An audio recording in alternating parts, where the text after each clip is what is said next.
Is jy gereed vir die woord? So, ek weet ons almal het nie altyd dieselfde smaak vir kos nie. Jy weet, party het soettand, party hou van soutigheid nou. Maar die woord van die Here is wat ons almal nodig het. My ma het gesê eet jou groente al, hou nie daarvan nie, maar jy het dit nodig. Amen. Soms hou ons nie altyd van alles wat ons hoor nie. Want dit kom daagliks so 'n bietjie uit, né? Maar ons het dit nodig.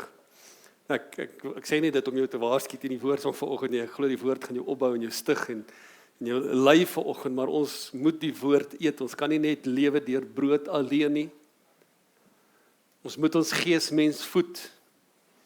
En jy voed hom deur die brood van die lewe, en dis die woord van God wat ons volmaak en ons heel maak en ons toerus vir die uitdagings al buite die wêreld. Die wêreld is vol uitdagings. Leef julle in dieselfde wêreld as wat ek leef? En uitdagings het verander. Uitdagings het van wanneer ek toe as ek dink wat ons jong mense nou deurgaan en toe ons op skool was dit heeltemal anders te gewees, né?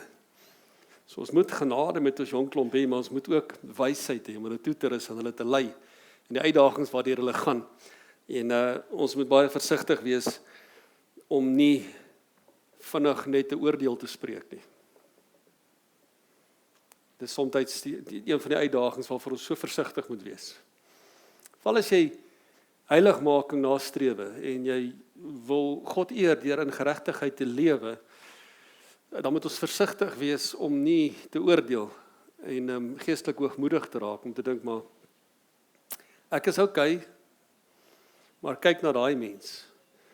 En een ding moet ons almal erken, ons is nooit op 'n plek wat ons 100% okay is nie. As 'n paar my kyk en sê, maar ek is okay.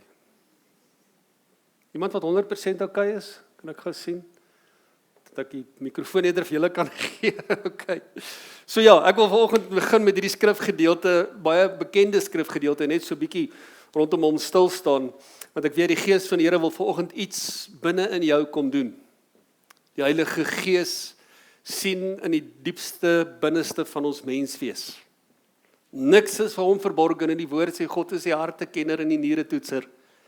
Hy weet presies wat daar in die diepste van jou binneste in jou hart aan die gang is, en daarom kom hy en die wysheid van Salomo kom leer ons in die bekende gedeelte Spreuke 4 vers 23.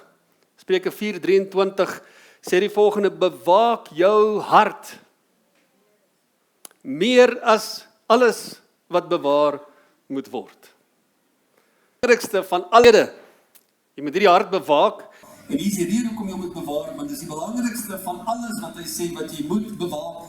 En hier is die rede van daaruit is die oorspronge van die lewe. Nou, dit is interessant, die woord kom, as jy nou teruggaan na die Engelse vertalings toe, in die oorspronklike vertalings, wil ek lees, die King James, hy sê, keep your heart with all diligence.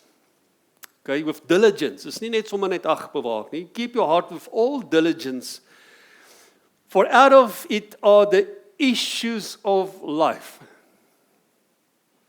Wie van julle ken mense met issues? Wie van julle het issues? Okay. You need a tissue for an issue. Okay. So, en ons gaan volgende net bietjie stil staan rondom hierdie ding van wat ons noem ons hart. Okay. Nou as jy na die Hebreëse woord toe gaan, ek kan nie nou op die skerm is nie, maar na die Hebreëse woord, die Hebreëse en die Grieks praat eintlik maar van dieselfde. Nou hierdie, as jy praat bewaak jou hart, is dit nie die orgaan nie. Dis nie, jy moet jou hart ook oppas deur gesond te lewe en gesond te eet en te oefen en al hierdie goeders, maar as jy bewaak jou hart is dit die Hebreëse woord, ek gaan nie eens die woord probeer uitspreek nie, but it's your feelings, the will and even the intellect. As jy na die oorspronklike Hebreëus toe gaan, dan is dit eintlik wat ons ken as die sielsdimensie van wie jy is. Ons weet ons as mens bestaan driedimensioneel, siel, gees en liggaam. En nou sê jy met jou sielsdimensie moet jy bewaak. Nou wanneer hy sê jy moet hom bewaak, is dit letterlik om te gaan en 'n wag aan te stel by die deur van jou hart. Dis om iets te bewaak. As jy stel 'n wag aan wat toegangsbeheer toepas, wat sê maar ek is aangestel om sekeres in te laat en sekeres nie in te laat nie.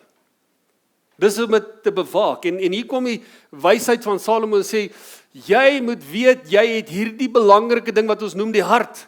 Dis jou innerlike mens, jou diepe gedagtes, dis jou siel, wat jy het, wat jy van God ontvang het, wat jou emosies is, wat jou redenasies is, wat jou intellek is, dis wat jy moet beskerm, dis wat jy moet bewaar. Bo enigiets wat bewaar moet word. Hoekom? Want daaruit vloei jou lewe. So, daar's 'n beginsel wat ons ken, en ek wil gaan na wat Jesus vir ons in Lukas 6 vers 45 kom lees. Nou, weet ons praat van die hart, die diepste van 'n mens, wat hier binne in jou weggesteek het, want die hart is nie net die gewone denker, wat jy noodwendig dink oor alles nie, maar is daai innerlike diepe, wat jy weet, net jy weet wat in jou binneste aangaan. Maar jy dink soms net jy weet, maar nie net jy weet nie, want wat in die hart aangaan, word blootgestel. Weet jy dit? Soms moet ons leer, en in ons beradingsopleiding wat ons gehad het jare terug, en wat ons geleer het is, wat hulle sê, luister na wat iemand, as jy in 'n beradingssessie sit, luister na wat hulle nie sê nie. So dis 'n kuns wat jy aanleer, as jy vra, maar jy hoor wat nie gesê word nie. Weet, as jy met 'n jong mens sit, of ek met tieners gewoonlik gesit het, toe ek jeugwerker was, dan vra ek bietjie uit oor die familie, maar dan sal ek agterkom dat hierdie kind sal nie iets oor die pa sê nie. En dan gewoonlik weet ek ook, daar's daddy issues. Daar's 'n uitdaging, okay? Nie dat ek dit wil verkleineer nie, maar dit is regtig issues wat mense mee sit. So ou leer wat mense nie sê nie, om te hoor wat hulle eintlik sê. Jy lees tussen die lyne, en ek wil nie vir julle 'n beradingsles gee nie, maar dis ook nodig dat ons soms na mense sal luister, nie net na wat uit hulle mond uitkom nie, maar wat hulle dalk wegsteek, wat hulle nie wil sê nie, en daaruit kom jy agter, weet, daar's meer. En hoor dit sê Jesus in Lukas 6 vers 45, wat net aanpas by die gedeelte wat Salomo van gepraat het, bewaak jou hart. Hoe weet jy wat in jou hart is? Baie eenvoudig. Luister na jouself. Luister na jouself. Lukas 6 vers 45 sê, die goeie mens bring uit die goeie skat van sy hart tevoorskyn wat goed is. Die slegte mens bring uit die slegte skat van sy hart tevoorskyn wat sleg is. Want uit die oorvloed van die hart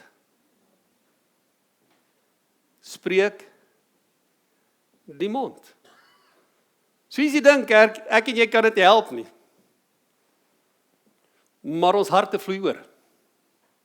Nou, hier's twee kante, hier's twee tipes mense wat hy noem. Hy noem 'n goeie mens en hy noem 'n slegte mens. Waaraan word 'n slegte of 'n goeie mens gemeet? Ander woorde. So, ek het volgende getitel, die skat van jou hart.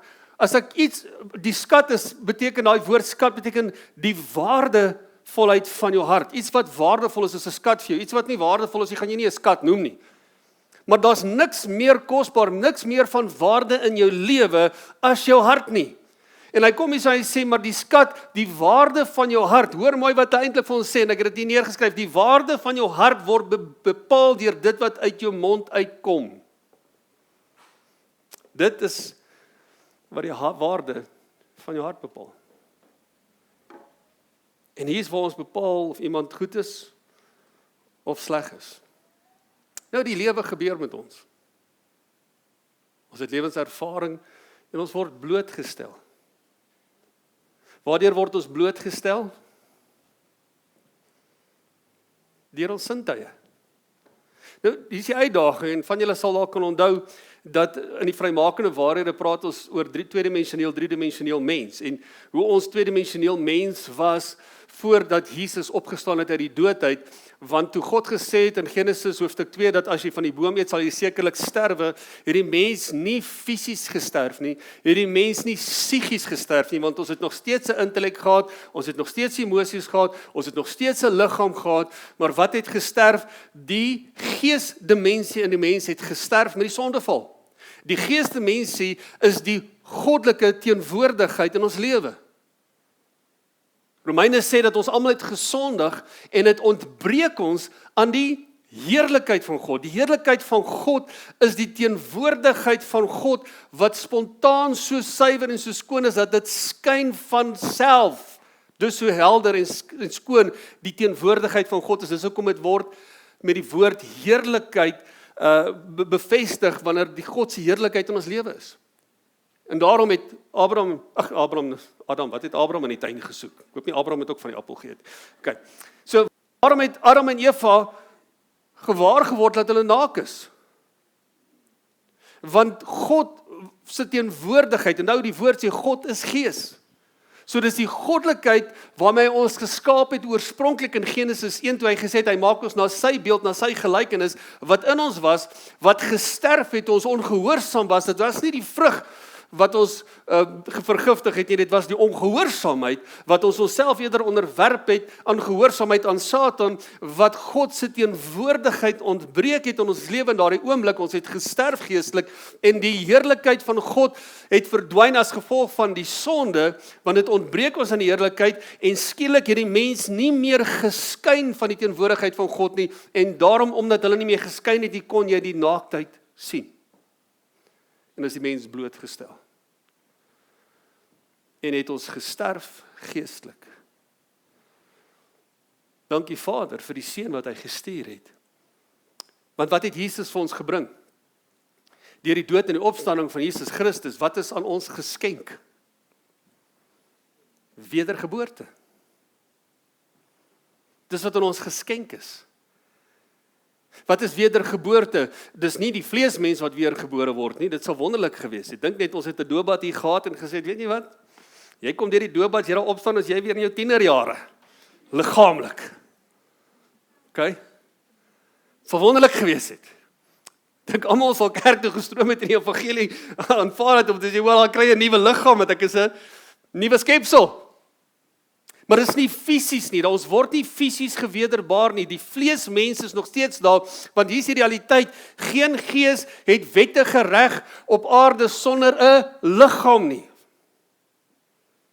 Dis hoekom Jesus die geeste in die varke ingelei het, want hulle het geen reg op aarde sonder 'n liggaam nie. Jy sien, nou die gees kan nie in ons kom woon as ons nie 'n vleesmens het nie, maar hier is die uitdaging van die vleesmens, dat die vleesmens hy funksioneer op hartstogte en begeerlikhede.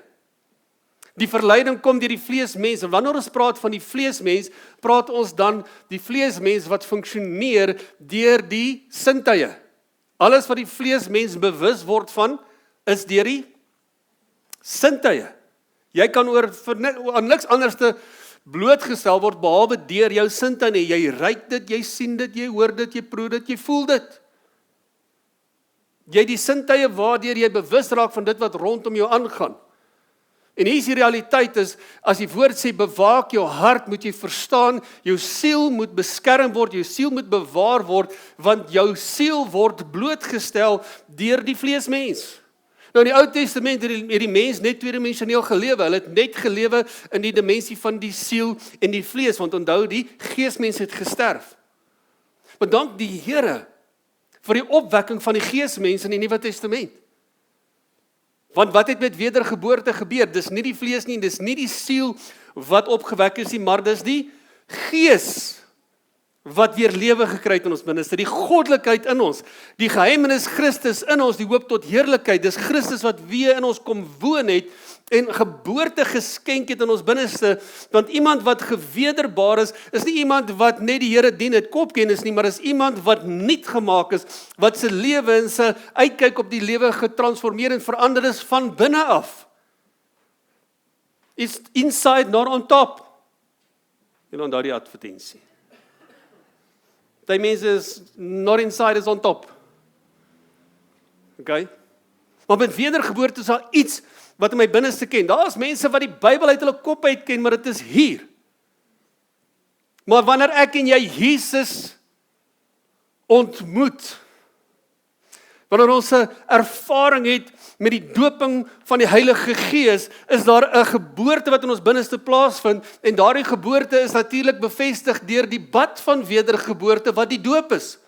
Want jy sterf die ou mens, jy kruisig die ou mens, jy word saam met Christus begrawe, dis die simbool van die doop, om op te staan in 'n nuwe lewe in die heerlikheid van die Vader, net soos Christus opgewek is in die heerlikheid van God. So dis daardie bevestiging van wedergeboorte, dis die bad wat jou wedergeboorte kom bevestig. Dis nie die water wat jou kom wederbaar nie, maar dis die simbool van 'n begrafnis en 'n opstanding. Wat word begrawe? Die ou mens wat deur die vlees gelei word begrawe, en die nuwe mens word opgewek wat deur die Gees gelei word. En Paulus kom skryf van die kerk en hy kom bemoedig die kerk keer op keer om te sê, sorg dat jy 'n geesgedrewe mens is. Maar daar's 'n stryd. Daar's 'n konstante stryd waarmee ek en jy leef. As jy 'n wedergebore kind van die Here is, as jy Jesus Christus aanvaar het as jou verlosser en saligmaker, as jy deur die doopwater gegaan het en jy die nuwe geboorte ontvang het, jy weet jy het dit ontvang.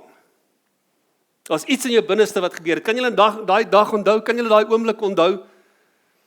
Die oomblik van wedergeboorte, jy word nie as Christen gebore en omdat jy in 'n Christenhuis groot geword, nou is jy outomaties 'n Christen. Nee, daar's 'n oomblik in jou dag, daar's 'n moment in jou lewe waar jy die keuse maak om te sê, ek aanvaar Jesus.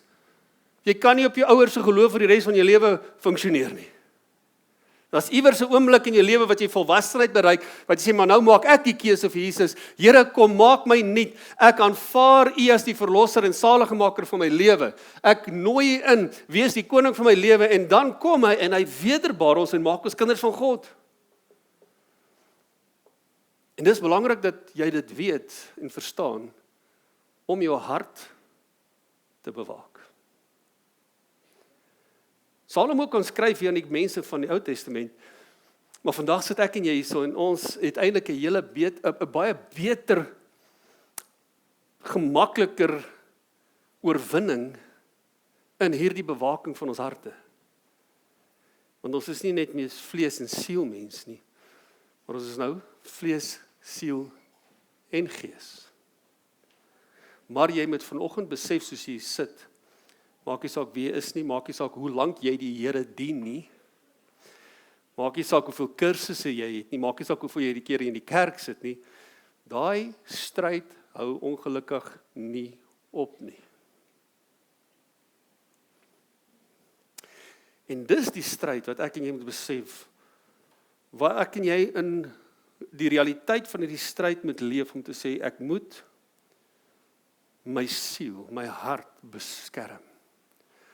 Want hier is die ding, en ek het dit al hoeveel keer geïllustreer, van die twee mense wat my trek, onthou julle? Een wat die kant trek en een wat die kant trek. En wie staan in die middel? Die siel. En hy moet beskerm word. En ek moet verstaan dat ek die verantwoordelikheid om die geesmens te voed, te stig en te bou.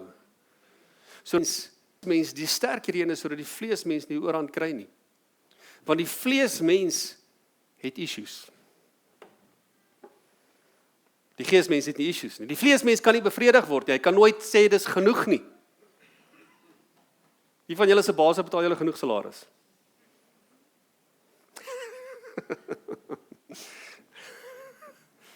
Okay. Want dis die vleesmens. Okay. Maar die geesmens is die mens wat ons meer bewus van moet wees en ons moet hom voed en hom sterk maak. Maar wanneer ons praat oor die vlees en die geesmens, moet ons weet daar's 'n beginsel wat hulle gebruik in die rekenaarterme, dis die GIGO beginsel, garbage in, garbage out. Of jy kan dit in die positiewe lig kyk, good in, good out. So as hy sê bewaak die hart, is die realiteit wat die hart van vol is. En hier is die mond van oor, maar die hart moes eers vol geword het voor hy kan oorloop. En hier is die waarheid, jy moet bewus wees, en dis wat die Heilige Gees vanoggend vir ons deur hierdie woord wil kom sê, is dat jy moet leef in die bewustheid waaraan jy jouself blootstel. Want jou hart word blootgestel. En wanneer hy blootgestel word en gevul word, jy kan slegs dit uitkry wat ingesit is. Niks anders nie. En jy alleenlik het die verantwoordelikheid oor jou hart. Jy moet jou hart beskerm. Nou, wat beïnvloed ons hart? Nou, ek het net so 4 invloede wat ek vanoggend net so oomblik wil stil staan, wat ons voor moet waaksaam wees. Want nou, die belangrikste wat jy moet beskerm, is jou hart, jou denke, jou gedagtes. Jy sit vanoggend hier, en elkeen van julle wat hier voor my sit, moet ek besef as 'n prediker van die woord, dat elkeen van julle wat hier sit, ontvang die woord op 'n anderste manier. Want jou hart lyk anders as die persoon langs jou. Jou hart is vol, anders te vol, as 'n ander persoon. Wat beïnvloed ons hart? Wel, ons hart word obviously volgemaak deur hoofsaaklik die 2 sintuie wat die oë is en die ore is. Ons weet die oë is die lamp van die liggaam. Ons praat altyd van die oë is die vensters van die hart. As jy iemand in die oë kyk, of as jy jou nie in die oë wil kyk, jy sê dit ook baie. As iemand in die oë kyk, dan kan jy insien, as jy gees gedrewe is, want die Heilige Gees kyk verby die mombakkie. As 'n liedjie dink ek wat sê, we are great pretenders. Maar ek en jy is 'n kind van 'n lewende God, hoef nie voor te gee nie. Want met voorgee kom jy nêrens in die lewe nie. Met voorgee gaan jy nooit wen nie. En dis hoekom jy moet jou hart bewaar. So, hierdie 4 goed wil ek net by stil staan. Eerstens die geselskap waarin jy jouself bevind. Die ore. Want wat is die kanale wat hiernatoe kom? Die innerlike denke. Eerstens die ore en die oë. Die geselskap, jou leesstof. Hulle sê wat jy vandag lees is wat jy dalk môre gaan word. Sosiale media en natuurlik lewenservarings. Net so vinnig stil staan by elkeen, 'n geselskap. Jy's elke dag in geselskap. Jy Sondag by die kerk en glo goeie geselskap met goeie mense. Maar die realiteit is, jy stap nie môre in 'n plek in waar daar noodwendig goeie geselskap is nie. Jy het nie gisteraand om die braaivleisvuur dalk tussen goeie geselskap verkeer nie. Of dalk het jy, dalk is jy gelukkig. Maar die mens waarmee jy elke dag omgaan, kollegas, familie, vriende, dis jou geselskap. En jy moet bewus wees en jy moet attent wees op wat jy hoor. Ons word onbewuslik beïnvloed deur ander. Veral wanneer ons baie tyd saam wil spandeer het. Wie van julle het al tussen iemand, of by iemand was in 'n geselskap gewees, ek sal nooit vergeet nie, ons het een keer gaan jag op 'n plaas en die oomie, ouerige oomie, maar hy het tog Afrikaans baie beskrywend gepraat. En sy byvoeglike naamwoorde, is dit wat ons noem as dit beskrywend is, help my gou die Afrikaans onderwysers, is byvoeglike, is nogal goed wat jy nie op van die platform sal uiter nie.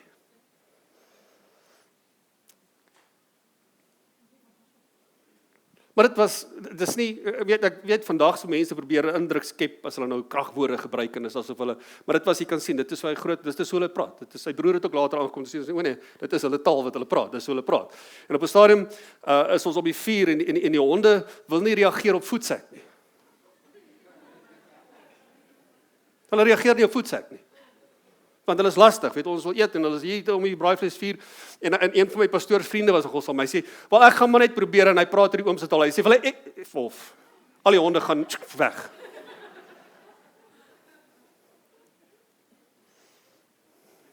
Okay.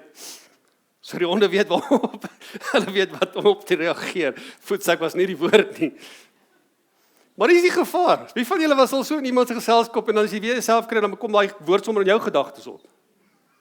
Dan wil jy, dis nie my taal wat ek praat nie, maar omdat jy in hierdie geselskap was, prikkel dit woorde in jou gedagtes. Hoekom? Want jy was blootgestel heeltyd aan dit.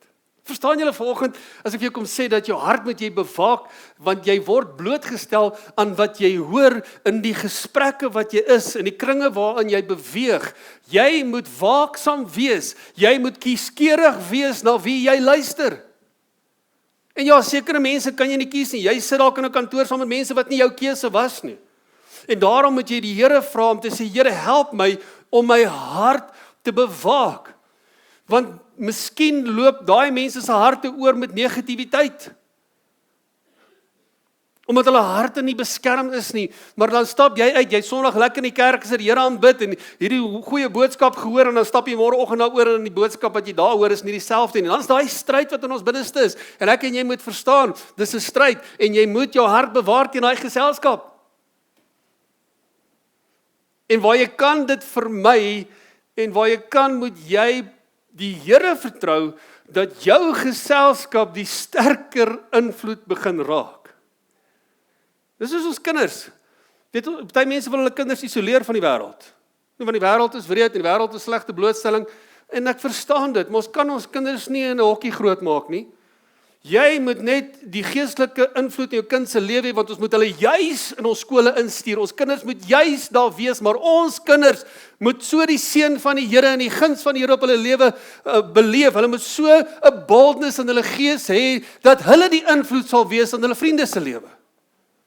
Want hoe gaan daai maatjie ooit van die Here hoor, want hy hoor dit nie noodwendig by sy huis nie, want sy invloed by sy huis is heeltemal anders as jou kind se invloed. Maar jou invloed in jou kind se lewe moet altyd sterker wees as die invloed van buite af, want dit beteken jy moet verhouding met jou kind bou en handhaaf, sodat jy die grootste invloed kan wees en dat die wêreld nie hulle beïnvloed nie, maar dat hulle in 'n boldness, 'n vrymoedigheid die wêreld kan beïnvloed. En sê nee, ons doen dit nie so nie. So wees versigtig. Geselskap beïnvloed ons. Wat ons hoor, jy moet vir jouself filters daarstel. Om te sê, Here, ek wil nie alles inlaat nie. Nie alles toelaat nie. En weet jy, wanneer laat jy dit in? Die oomblik wanneer jy saam begin praat. Dan het jy onmiddellik die deur oopgemaak. En ja, dit is so moeilik om nie saam te stem, veral as hulle oor die regering begin praat, en die petrolprys en die ekonomie begin praat, die politieke partye begin praat, en ons saam begin praat, dan kontamineer dit ons harte. En ek weet dit is soms onvermydelik, maar jy hoef nie saam te praat nie. En soms kan ons nie anders as om saam te stem nie, want dit is die realiteit, maar pas op, want jou hart is jou skat. En jy kies waarmee jy jou skat kontamineer. Leesstof, koerante, tydskrifte, boeke. En nou, koerantberigte word geskryf vir sensasie, om sensasie uit te lok. Hulle wil meer koerante verkoop, hulle wil meer tydskrifte verkoop. En die tydskrif kom leer jou, maar dis hoe jy moet lyk, en dis hoe jy moet wees, en dis... En weet jy, meerderheid van hierdie goed is in elk geval so opgeblaas. En dit kom saai negativiteit, want positiviteit verkoop nie koerante nie. Julle het geweet. Negativiteit. Moet ons ingelig wees? Ek wil nie ons moet in Engelse woord in ignorance lewe nie. Oningelig wees nie. Ons moet ingelig wees wat aangaan. Maar sorg dat jou hart gereed wees om dit reg te hanteer. Want hierdie inligting kan baie maklik vrees opwek. En wat doen vrees? Dit steel ons geloof. Okay? So jy moet versigtig wees. As jy berig begin lees of iets, dan moet jy vertrou die Heilige Gees. Hy weet alreeds wat in daai berig staan. En as jy sê nee, is nie goed vir jou nie, dan los jy dit. Want onthou, jy het die reg om nee te sê. Jy het die reg om toe te maak, om te sê, ek gaan nie verder nie. Sosiale media, ek meen, dit is maar dieselfde as, maar sosiale media is nie net jou ore nie, maar is jou oë en jou ore, wat beïnvloed word. En meerderheid van die goed is in elk geval fopnuus. En dan glo ons dit, en dan versprei ons ook die nuus. Dan kom ons later agter nee, want hier was nou die hele tyd net 'n storie gewees, en dan maak ons voels van onsself, want ons het die storie geglo, en ons het nooit gekyk na die source, waar kom die inligting vandaan nie, en is dit, ekskuus, ek gebruik Engelse woorde, maar dis wat ons op sosiale media, maar is dit legit? Is dit akkuraat? Is dit waardevolle inligting wat gebaseer is op die absolute waarheid, of is dit mense se opinies? Want die wêreld is vol opinies. En elkeen skryf sy storie, en elkeen sit sy goed op, en meerderheid van die kere word dit opgesit op 'n plek wat jy jouself wil regverdig. En ons moet versigtig wees van hoeveel tyd okkupeer sosiale media in ons lewe. En dit kan ons beroof van goeie geselskap. Ek dink baie keer kan sosiale media ons dalk red van slegte geselskap. Jy moet net kieskeurig wees. Kry jou algoritme reg. Want dit wat jy gaan opsoek, is dit wat gaan bly opkom. En dis waarvan jou hart gaan vol wees. Jou algoritme kan amper ook, ek wil amper sê Jesus moet dit gaan herskryf. Dit wat in jou algoritme opkom, dit is wat jou hart van vol is. Julle weet wat algoritme is, almal wat ek het ook hierdie goed ontdek, verstaan nie?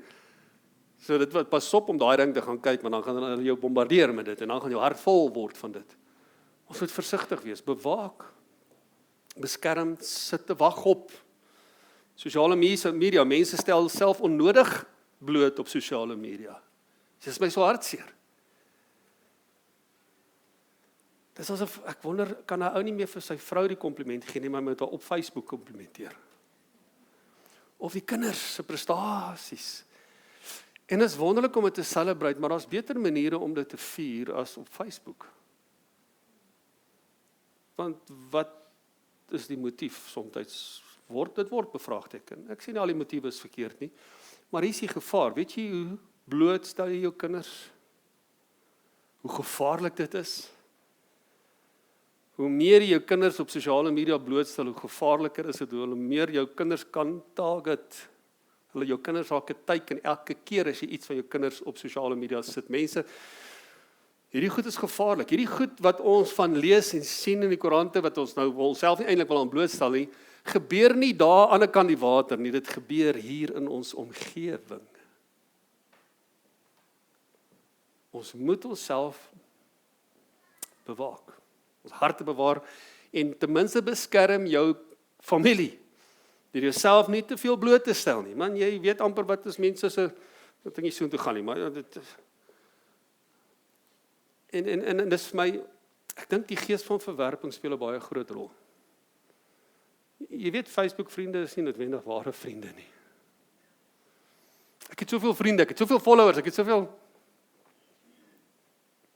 Ek sou ooit vergeet nie, ons het een keer met ons, in COVID, ek weet nie of julle kan onthou nie, tot ons so reis deur Johannes gedoen, en dat ons die video's gesit op die Facebook, en een keer sit ons 'n video op, en skielik is hier net soveel views, en jy voel, wow, weet jy wat, en jy gaan terug na die video, en wat het ek hier gesê, en wat het ons hier raak gesê, want skielik is daar soveel mense wat hierdie ding na gekyk het, maar intussen het ek nie geweet nie, toe het een van die personeellede wat gewerk het met die Facebook, jy kan dit boost, en sy het dit toe gaan boost, sonder my beter weet. Ek sê, jy kan dit nie doen nie, want dit is nie die ware weergawe van wie regtig na dit kyk nie. Sekere advertensiegoeder sal ons boost van dit werk. Sê maar wie is regte volgelinge, wie is regtig mense wat kyk, maar so vinnig, so maklik kan sosiale media, WhatsApp, maklik misverstande, want jy kan nie emosies stik nie. Okay. Ek het nou reg het ons 'n situasie gehad wat ons moes hanteer het oor emojis wat verkeerd geïnterpreteer word. Want die een persoon sien die emoji as 'n laggesig en die ander ene sien dit as 'n huilgesig. En sê maar hoekom lag jy nou vir my situasie? Dis dit al die tyd nie 'n huilgesig nie, maar dit lyk so dis so maklik hoe dit gemisinterpreteer kan word, want jy interpreteer, weet ons almal as Christene stuur daai boodskap en sê dit is ons bid vir jou, maar eintlik is dit oorspronklik baie dankie. Wat hy eintlik sê. So maklik. So ek wil hê mense bewaak jou, wees versigtig. Pas op om jouself en jou emosies uit te laat op sosiale media. Pas op om verhouding te probeer bou op 'n LED-skermpie. Ek wil jou vanoggend net kom waarsku, want so maklik kan jou hart onstuimig raak deur miskommunikasie, misverstande in sosiale media. Dit word meestal gebruik om volgelinge te kweek of om simpatie op te wek of empatie op te wek. Party mense is empatie vrate. Al wat jy by hulle hoor as jy met hulle praat is en hoor maar, daar's 'n tyd en 'n plek, verseker, wat ons as die regte woord empaties moet wees. Klink verkeerd, empatie moet wys, né? Verseker, daar's regtig oomblikke, maar jong, sekere mense, as jy met hulle praat en as hulle monde oop gaan, is hulle harte net vol. Kwaad en seer en bitterheid en ja, daar's tye en oomblikke, maar as ek dit reg verstaan, het Jesus vir ons aan die kruis gesterf en vir ons opgestaan en ons vrygemaak. Ons kan nie kamp opslaan hierby nie, want jy kan nie in geloof funksioneer en bly by die trauma en die seer nie, want dit bring my by die volgende punt, na sosiale media. Sosiale media daar word meestal 'n valse beeld voorgehou. Ek het al gesien hoeveel video's van die influencers wat op 'n stadium raak net oop en eerlik en sê, hoorie, dit wat ek blootstel en die grappies en die komie van my video's is eintlik net 'n skyn om my werklike seer net weg te steek. En ek en jy as kinders van die Here is real mense. Ons kan nie leef, ons kan nie ogres wees nie. Weet jy wat 'n ogre? Shrek. We've got layers. We like onions. As ek kerk toe gaan, dan sit ek hierdie leier aan. Gaan goed, dankie, halleluja, prys die Here, hy's goed vir ons broer. Maar in jou hart, is jy so die hel en oor daai persoon wat laasweek op jou plek gesit het. Maar halleluja, prys die Here broer, ons gaan die Here aanbid. Kan nie glo sy sit al weer op my plek. Ek weet nie, by ons ek hoor dit gaan so van die ander kerke.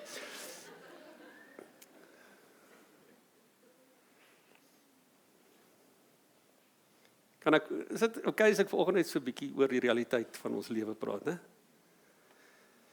Daar word meestal 'n valse beeld voorgehou. Dit kan ook ou gevoelens weer opwek, sosiale media. Julle kan nie glo hoeveel huwelike is beïnvloed deur sosiale media nie. Want dit is mos nou maklik om daai ou liefde te gaan opsoek.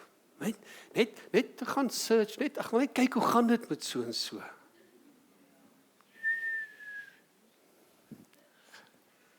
Dangerous. Sorry, maar het is gevaarlik. Pas op.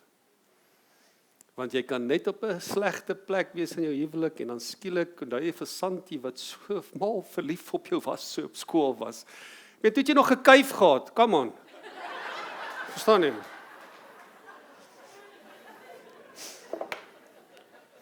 In die apps en die kuite.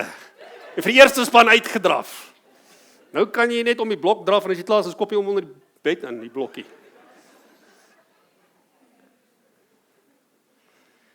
Maar mense is lag hieroor, maar weet julle hoeveel keer het mense geval hiervoor, want daai ou gevoelens, die vyand is listig, die ou slang.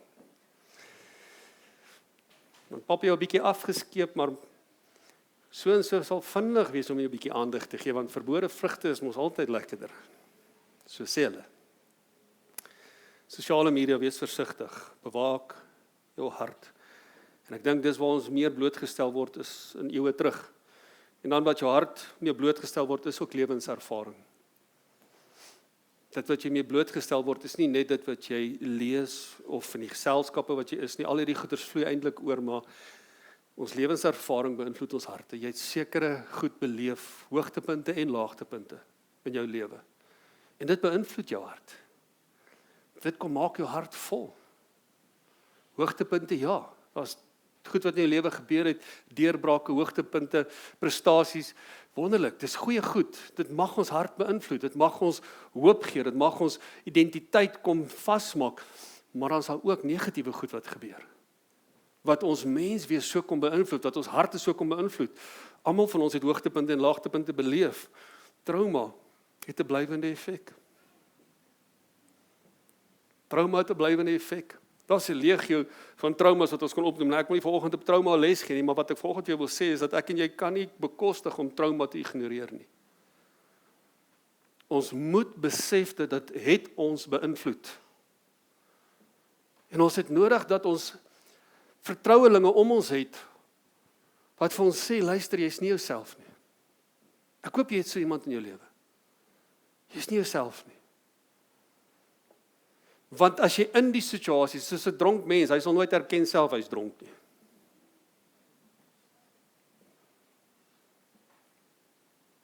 Of erken julle dit? Nee, moet jy hand opsteek en gaan jouself weggee. Maar net soos trauma, jy's onder die invloed. Okay? Van seer, van pyn, van lyding. En ons weet dat daar's 'n gedeelte van jou brein wat begin funksioneer wat nie logika het nie. En wat jou menswees kom beïnvloed. En ons moet eerlik wees oor die seer wat ons deurgaan. Ons moet eerlik wees oor dit wat ons geraak het, wat ons seer gemaak het. Almal het hoogtepunte en laagtepunte. Trauma het 'n blywende effek. Wanneer ons lewe met onbehandelde trauma, maak die seer ons sensitief en gevaarlik verander. Ek gaan dit weer lees. Wanneer ons lewe met onbehandelde trauma. En ek sê onbehandeld, want trauma kan behandel word. Maar jy moet dit eers erken en hulp vra. En hier praat ek met die manne veral. Wanneer ons lewe met onbehandelde trauma, maak die seer ons sensitief. Wie van julle ken sensitiewe mense? Ons almal, want ons almal is sensitief. Daar's sekere plekke in jou lewe waarin jy meer sensitief is as wat ek is. Want jy het deur goed gegaan wat ek nie gegaan het nie. En dit bring my by die punt wat ons so versigtig moet wees wanneer ons praat oor die woord oordeel. Weet jy het al na mense kyk en dink ek verstaan nie. Ek kan nie glo die mense tree so op nie. Ek kan nie glo die mense doen dit nie. Ek kan nie glo. Maar weet jy gaan nie dit verstaan nie, want jy is dalk teen die deur wat daai persoon deur is nie. Moet nie oordeel voordat jy nie jouself van daai persoon se skoene sit nie. Moet nie oordeel nie, punt. Dis die eerste ding, moenie oordeel nie. Maar omgee moet altyd konflik vooraf gaan. Jy moet omgee vir jou medemens. Hy sê nie ignoreer die splinter in hulle oog nie, maar jy moet seker maak die balk is uit jou oog uit. So met ander woorde, jy gaan doen selfondersoek en sê, Here, is my lewe uitgesorteer? Is my hart reg? Is my hart gesond? Is dit 'n goeie skat wat ek bewaar? Want uit die goeie skat van jou hart kan jy ander gaan help. Nie gaan oordeel nie. Daar's 'n verskil tussen oordeel en help. En ja, moet ek vir jou sê, as jy poog om mense te help, gaan dit nie altyd maklik wees nie. Want onthou, mense wat seer het, is sensitief. En hulle voel baie vinnig veroordeeld. So jy met die Heilige Gees vra, hy sê, hy gee vir ons die gawe van woord van kennis. Dit is baie belangrike gawe. Woord van kennis is om vir jou goed kennis te gee, bloot te stel wat jy dalk nie weet nie. Maar daar's 'n ander verskriklike, ek dink seker die belangrikste gawe wat ons altyd moet vra is die woord van wysheid. Wysheid is om kennis reg oor te dra. Sensitief oor te dra. Want jy weet nie waar daai persoon gaan nie. Jy maak 'n grappie oor iets en dan is iemand gewip daaroor en het hulle issue oor die grappie, maar daar's 'n rede hoekom hulle die issue het. Want daar's iets wat uit hulle hart uitvloei wat seer is. Want die woord issue is iets wat uitvloei. Dis as jy dit direk na die Hebreëus toe vat. Dis iets wat uitvloei, to depart. Dit vloei uit jou hart uit. So jy moet weet, en jy moet die Heilige Gees vra, hoor hierdie persoon, en as jy agterkom as 'n sensitiwiteit, dan het die Here jou dalk oor daai persoon se pad gestuur, om genesing te bewerkstellig. Nie te kom byvoeg by hulle seer nie. Maar wat is die geheim? Jou hart. Is it well with your soul? Dis belangrik. Die kondisie van jou hart, ek haas myself, eerstens ons hoor en ons sien, dan natuurlik is daar ook 'n kondisie van jou hart wat bepaal hoe jy dit hoor. Dit gaan nie oor altyd net wat jy hoor en waaraan jy blootgestel is nie, maar hoe jy dit ontvang. Jy kan aan die beste goed blootgestel word, maar jou manier waarop jy dit ontvang kan verkeerd wees. Jesus leer ons 'n gelykenis, en ons almal ken die gelykenis van die saaiër. En dis nie eintlik die gelykenis van die saaiër nie, dis die gelykenis van die hoorders. Hoe hoor mense? Jy kan vir hulle die beste boodskap gee, jy kan vir hulle die mooiste boodskap stuur, maar mense is soms so sensitief en dan wonder hulle, wat wil hierdie nou eintlik sê, maar jou bedoeling in jou hart was goed geweest, want daar is 'n kondisie van mense se hart. Wanneer Jesus praat oor die grond waarop gesaai is, praat hy, daai grond is die van die kondisie van 'n persoon se hart, hoe hy die woord ontvang, en ons weet daar's eintlik 4 kondisies waarvan hy praat. 'n Harde hart, wat die saad nie kan indring nie, en wat doen die vyand? Hy kom, stuur die kraaie, en hy kom vreet die saad weg. Die bose kom beroof dit, want hulle verstaan dit nie, hulle is verblind. En weet jy wat maak dat ons nie maklik verstaan nie? Is die seer en die trauma, wat nie meer gedeel is nie, verhoed ons om te verstaan wat vir ons gesê word. En ons moet deel met dit, anders gaan jy dit verkeerd ontvang. Oppervlakkige hart, dis mense wat struikel onder verdrukking. Dis raak my te veel, hulle glo dit raak my te veel. Hulle is nie diep gewortel in die woord van God nie. En wat gebeur? Die plant verdroog vinnig, waar die vrug moes opgelewer word. Dan is daar die besoedelde hart, die hart vol onkruid. Hoe jy ontvang. Nou, jy moet jou hart bewaak, maar jy moet ook gaan kyk na die kondisie van jou hart. Die hart vol onkruid is die hart wat besmet is deur die sorge van die lewe en die rykdom. Geldgierigheid, of bekommernis. Dis die goed wat ons harte besoedel en wat die woordsaad kom verstik, sodat daardie goeie saad nie in ons harte kan indring en vrug oplewer nie. En dan natuurlik, moet ek en jy op 'n plek wees wat ons harte, die grond van ons harte goed is, goeie grond is, wat die woord ontvang, ons hoor die woord, ons verstaan die woord, want die woord is nie vermeng met die traumas en die seer en die invloed van hierdie wêreld van buite wat ons alles genoem het nie, maar die woord dring in en dit skiet wortel, diep wortel en dit dra goeie vrug. Hier's kerk wat ons verantwoordelikheid is. Ek en jy moet die wag aanstel. Jy moet 'n keuse maak om die wag aan te stel by jou hart.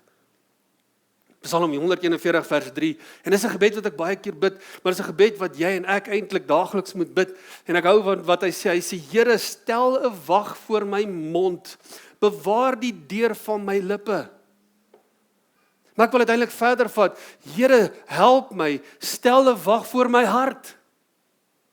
Want as die wag voor my hart is, gaan in elk geval dit wat uit my mond uitkom beskerm wees. En wie is die wag wat ek moet aanstel? Jesus kom in Johannes 10 vers 7. Jesus het toe weer met hulle vir hulle gesê, voorwaar ek sê vir julle, ek is die deur van die skape. Met ander woorde, wat doen 'n deur? Hy word oop en toegemaak. Jy maak nie 'n deur vir enige iemand oop wat net klop nie. Jesus is die wag van ons harte. Ek wil niks in my lewe inlaat as dit nie deur die deur Jesus kom nie.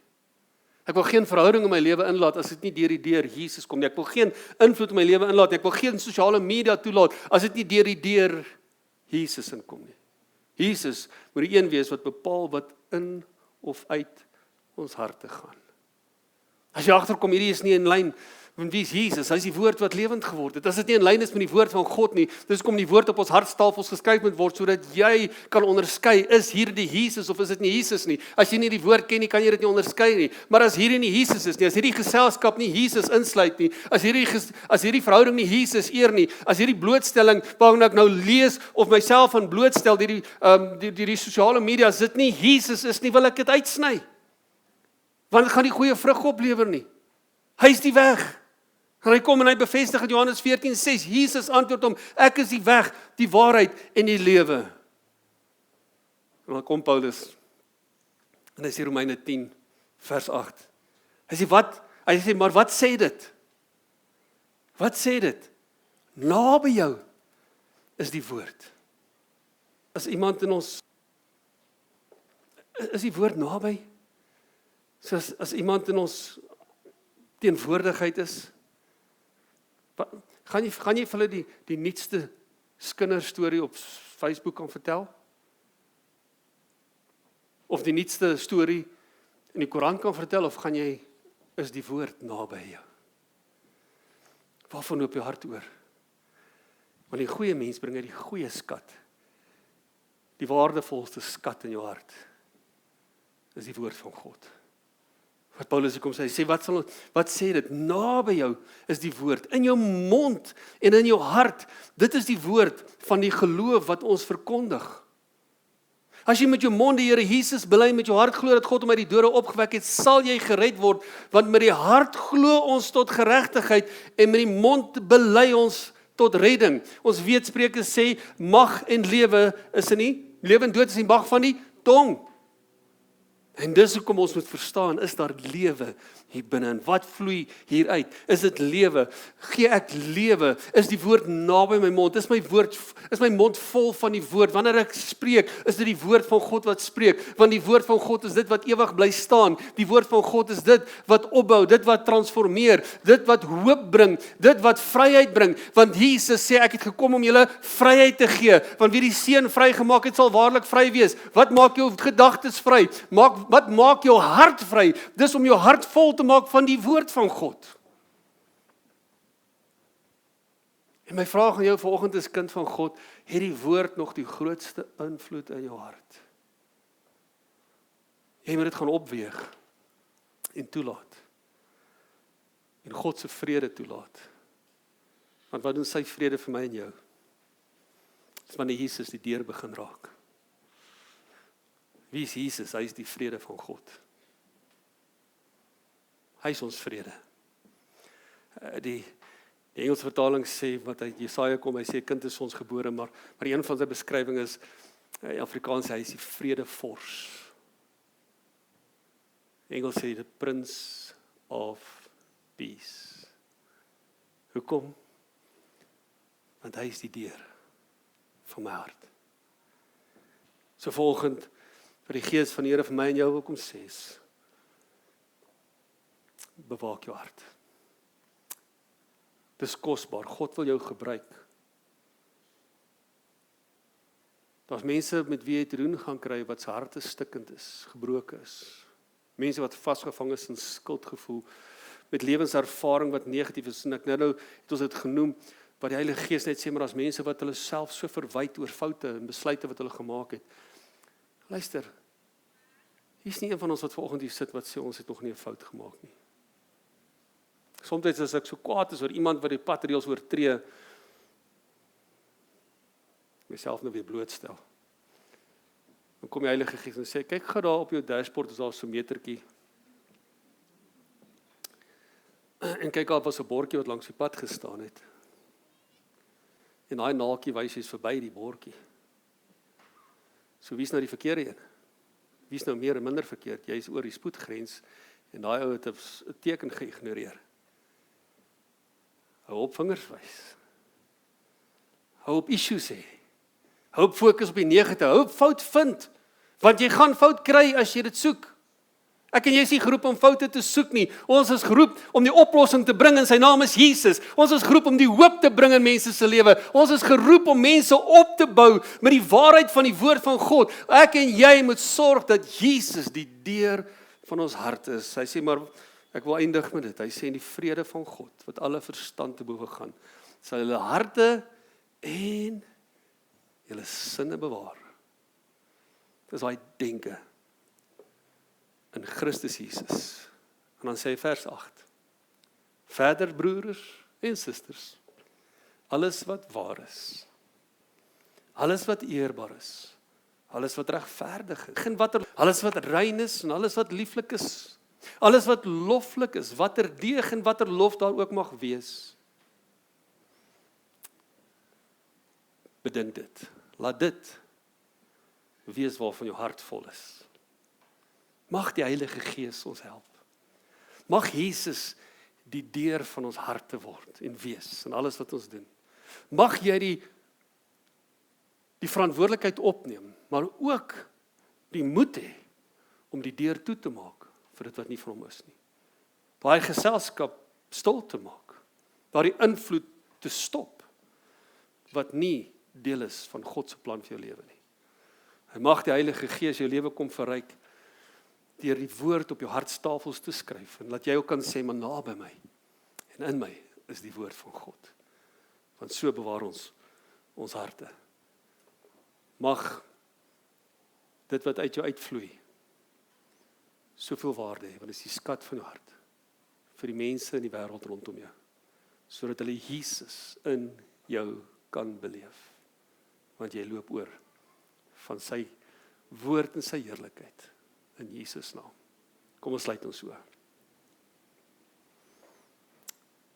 Hemelse Vader, Here, ons weet u woord sê niks is vir u verborge nie. Elke persoon, Here, het 'n hart, het 'n binneste. En u weet wat daar aan die gang is, Here. Here, ons weet hierdie wêreld en die uitdaging van hierdie wêreld wat ons in sit is, ons word so blootgestel. En dit waar ons blootgestel is nie noodwendig u wil nie, u plan nie. En Here, dit kom beïnvloed ons hart, dit kom beïnvloed ons denke, ons optredes, ons woorde.